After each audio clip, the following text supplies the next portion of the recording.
Hello, my curious physicists. Ever stood in a dressing room with two mirrors facing each other and thought, wait a second, am I a cricket team now? Suddenly, one person becomes an army of reflections stretching into infinity. That's not magic, that's physics. When two mirrors are kept parallel, the angle between them is 0 degrees.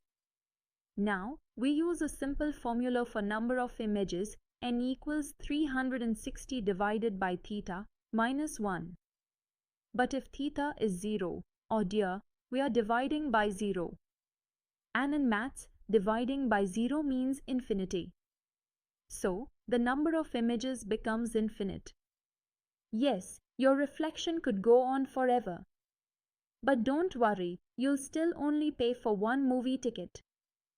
Now let's peek into how these infinite images actually form. Place an object P between the two mirrors. The first mirror, AM, forms an image I1. The other mirror, BM1, forms another image I'. But here's the trick, each of these images acts like a new object for the other mirror. So I1 acts as an object for BM1, producing I2. Meanwhile, I' acts as an object for AM, producing I'.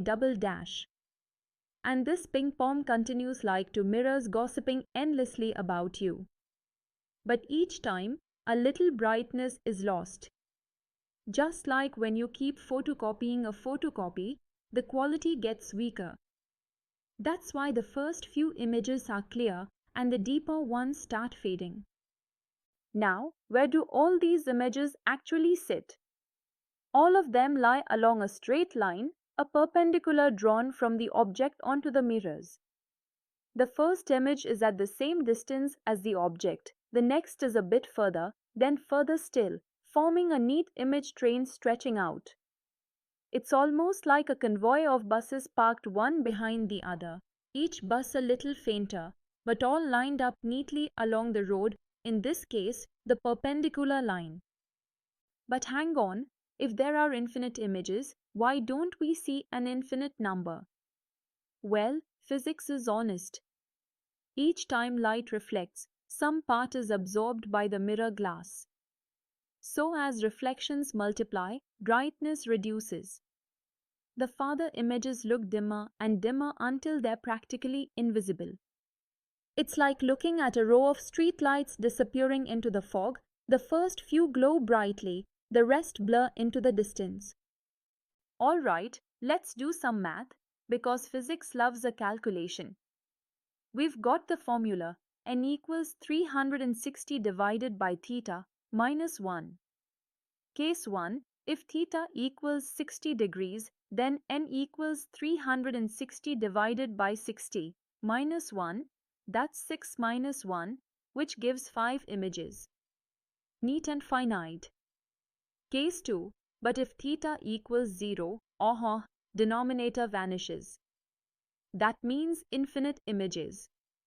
So the formula not only predicts finite cases like 5 or 8 images, but also tells us why parallel mirrors give infinity. A classic case of math revealing physics truth. Now let's zoom into real life. Ever wondered why barber shops always have mirrors facing each other? That way, you can see the back of your head while looking at the front mirror. It's like having eyes at the back of your head. Showrooms also use this trick. Infinite reflections make the room look grand, bigger, and full of sparkling lights. And of course, kids' favorite toy, the kaleidoscope, uses similar multiple reflections to create stunning patterns. Even thick plane mirrors form multiple images due to reflection from both front and back surfaces. Out of all, the second image from the back surface is the brightest. So, next time you admire yourself in a big mirror, remember, physics is secretly showing you multiple use dot. So, let's tie everything together. Two parallel mirrors mean endless reflections. The formula for number of images breaks down into infinity when theta equals 0. All images lie on a perpendicular line, forming a beautiful, Symmetrical train. Their brightness reduces because no mirror is perfect. A bit of light is always lost. In real life, this principle makes barber shops functional, showrooms glamorous, and kaleidoscopes magical. Physics has again taken a simple question, why so many reflections, and turned it into a fascinating journey of infinity, symmetry, and light. And with that, I hope you'll never look at a dressing room mirror the same way again. Until next time, keep reflecting on physics, literally.